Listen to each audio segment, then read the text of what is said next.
L'avvocato Giuseppe Taibi è stato riconfermato per un ulteriore triennio a capo della delegazione del FAI di Agrigento. A comunicarlo la responsabile dell'area rete territoriale del FAI, Fondo Ambiente Italiano, Irene Maerelli, che in una lettera inviata al capo delegazione così scrive: insieme al presidente regionale FAI e alla direzione nazionale ti siamo grati per aver accettato il rinnovo di questo incarico per un ulteriore triennio. Per noi è importante poter ancora contare sul tuo aiuto e sulla tua esperienza per guidare e sviluppare ulteriormente la delegazione. Ancora grazie da parte mia e dell'intera Fondazione per l'importante contributo che hai sempre garantito e che sono certa continuerai a garantire.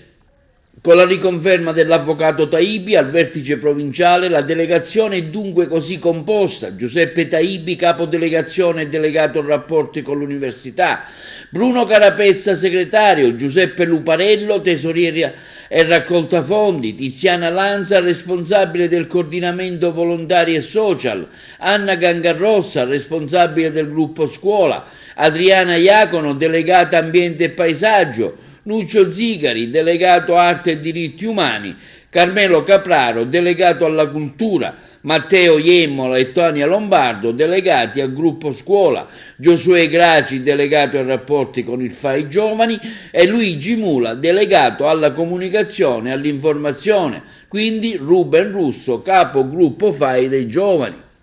Ci affacciamo con entusiasmo a questo nuovo triennio, iniziando da quest'anno, per il quale abbiamo già programmato tantissimi eventi nella provincia di Agrigento e non solo. Sono molto lieto di questo nuovo incarico triennale che permette alla delegazione agrigentina, insieme al FAI Giovani, il proseguimento e l'impegno sul territorio con rinnovata passione. Tante le iniziative in corso, a partire dalle prossime giornate FAI di primavera che si terranno il 26 e il 27 marzo prossimi, grazie sempre alla collaborazione tra le istituzioni e le associazioni, con le tante scuole coinvolte. Con le prossime giornate FAI vogliamo riaccendere la speranza, indicare con coraggio la luce oltre la pandemia, la guerra e la crisi climatica. Gli eventi, sottolinea